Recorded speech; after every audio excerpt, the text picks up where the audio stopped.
ಶ್ರೀಕೃಷ್ಣನ ಅವತರಣಿಕೆಯನ್ನ ತಜ್ಞರು ಸೂರ್ಯನ ಉದಯವನ್ನ ಸೂರ್ಯನ ಹುಟ್ಟೆಂದು, ಸೂರ್ಯಾಸ್ತವನ್ನ ಸೂರ್ಯನ ಸಾವೆಂದು ಹೇಳುವುದು ಉಂಟು.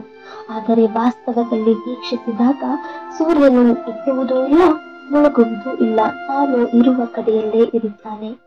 ಭೂಮಿಯು ಸಾಪೇಕ್ಷ ಚಲನವಾಗಿ ಸೂರ್ಯನ ಉದಯ ಮತ್ತು ಅಸ್ತವನ್ನ ಕಾಣುತ್ತದೆ.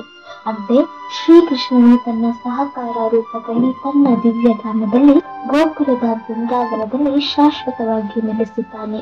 ಅದೇ ಸಮಯದಲ್ಲಿ ಶ್ರೀಕೃಷ್ಣನು ತನ್ನ ಶಕ್ತಿಗಳ ಮೂಲಕ ವಿಶ್ವದ ಪ್ರತಿಯೊಂದು ಕಣಕಣದಲ್ಲೂ ಇದ್ದಾನೆ.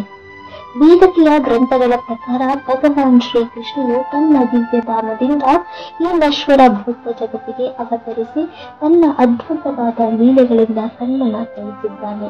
ಇಹಲೋಕದವರಿಗೆ ಜನನ ಮರಣಗಳ ಚಕ್ರದಿಂದ ಬಿಡುಗಡೆಯನ್ನ ದೊರಕಿಸಿಕೊಡಲು ಭಗವದ್ಗೀತೆ ಮೂಲಕ ಜಗತ್ ಸಂದೇಶ ಸಾರಿದ್ದಾನೆ. ದ್ವಾಪರ ಯುಗದ 7ನೇ ಮನ್ವಂತರದ ವೈವಸ್ವತ ಮನ್ವಂತರದಲ್ಲಿ ಶ್ರಾವಣ ಮಾಸದ ಶುಕ್ಲ ಪಕ್ಷದ ರೋಹಿಣಿ ನಕ್ಷತ್ರದ ಅಷ್ಟಮಿ ತಿಥಿಯಲ್ಲಿ ಶ್ರೀಕೃಷ್ಣ ಜನ್ಮ ಪಡೆಯುತ್ತಾನೆ. ಶ್ರೀಕೃಷ್ಣನು ಅವತರಿಸುವ ಮುನ್ನ ಬ್ರಹ್ಮ 19,753 ಪ್ರತಿವರ್ಷಗಳನ್ನ ಕಳೆಯುತ್ತಾರೆ. ಈ ಪವಿತ್ರವಾದ ಘಟನೆ ಕೇವಲ 5,000 ವರ್ಷಗಳ ಹಿಂದೆ ನಡೆಯಿತು.